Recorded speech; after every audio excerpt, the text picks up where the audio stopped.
गोयल जी, पत्रकार को चौथा स्तंभ कहा जाता है।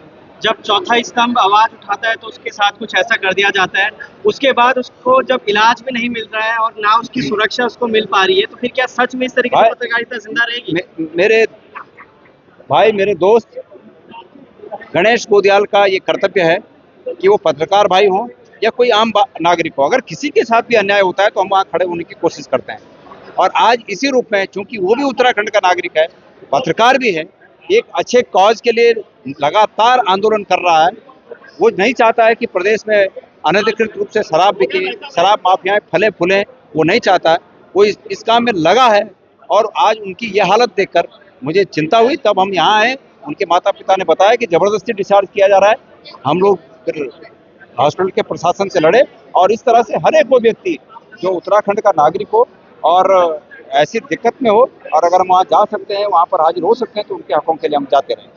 तो भाजपा से केवल एक निशान जी मिल रहा है, बाकी भाजपा से कोई भी अभी तक ऐसा उनसे कार्यकर्ता या नेता मिलने नहीं आया। क्या कहेंगे, क्या कहा जा सकता है कि बीजेपी यही चाह रही थी इस तरीके का? बात ये नहीं है, अगर जिन लोगों में जमीर जिंदा होगा, वो चाहे बीजेपी का हो, चाहे कांग्रेस में हो, चाहे किसी अन्य दल में हो, वो हर एक ऐसी घटनाओं की निंदा करेगा, ऐसी घटनाओं के खिलाफ रहेगा। जिन्होंने अपना जमीर बेच दिया सरकार के चरणों में, वो लोग सरकार के साथ हो लेंगे। लेकिन कोई बात नहीं, अगर ये जुल्म भी अगर ये सरकार करती है तो इस जुल्म का भी मुकाबला किया जाएगा। जी, पहले तो इस प्रकरण को लेकर आप क्या अपनी प्रतिक्रिया देंगे? प्रतिक्रिया ये है कि प्रदेश में अपराधी जितने हैं, अपराधियों का जो है मनोबल बहुत ऊंचा हो रखा है।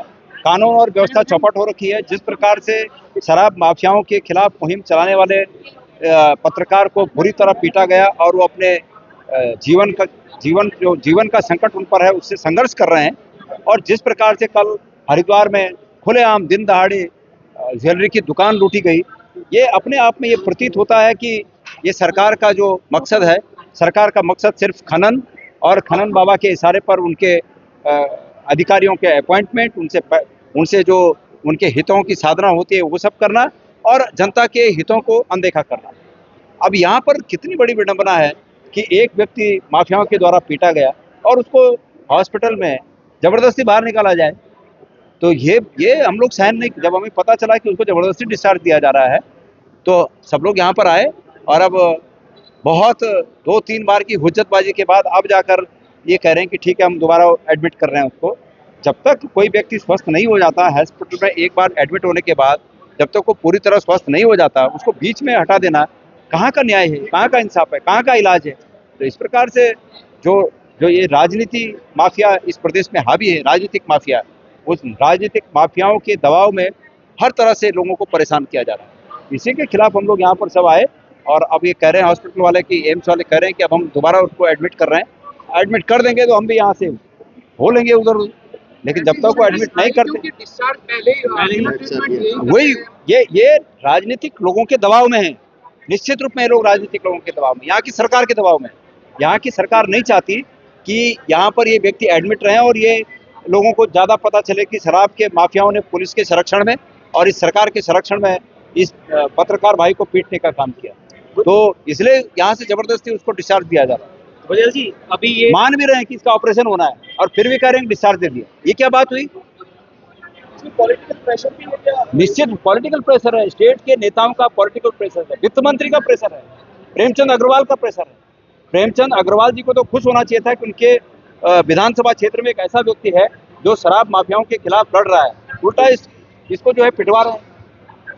गोयल जी, पत्रकार को चैनल है, कितने जो है इलेक्ट्रॉनिक मीडिया हो चाहे प्रिंट मीडिया हो, कहीं पर भी इस प्रकरण का कोई संज्ञान नहीं है। मेन स्ट्रीम जो मीडिया है, मैं तो समझता हूं कि ये लोग भी, इनके भी जो है पता नहीं इनको नींद कैसे आती है। जो इनका काम है, ये क्या पत्रकारिता कर रहे हैं जो अपनी कौम के लिए नहीं लड़ पा रहे हैं, तो ये औरों के लिए क्या लड़ पाएंगे? कम से कम एक इस भाई को हम सलाम करते हैं। आज पूरा उत्तराखंड का बच्चा बच्चा जो है भाई योगेश डिमरी के साथ खड़ा है, उसकी पत्रकारिता को सलाम करता है कि जो निडरता के साथ जो है पूरे हर क्षेत्र में जो है आवाज उठाता रहा है। लेकिन मीडिया को, जो आज की स्ट्रीम मीडिया है, मेन स्ट्रीम मीडिया, उसको भी कुछ सीखना चाहिए योगेश डिमरी जी से। आज योगेश डिमरी के साथ जन जन खड़ा है और उसके लिए कुछ भी, वो सारा उल्लू का पट्टा होगा। अगर अपनी माँ का दूध पिया है, उसने जो गाली वो डिमरी को दे रहा था, अगर आ जाए, हमारा पहाड़ का एक बच्चा भी उस पर भारी न पड़ा, तो हम लोग जो है उत्तराखंडी कहलाने के लायक ही नहीं है। हम धिक्कार है हमारे लिए।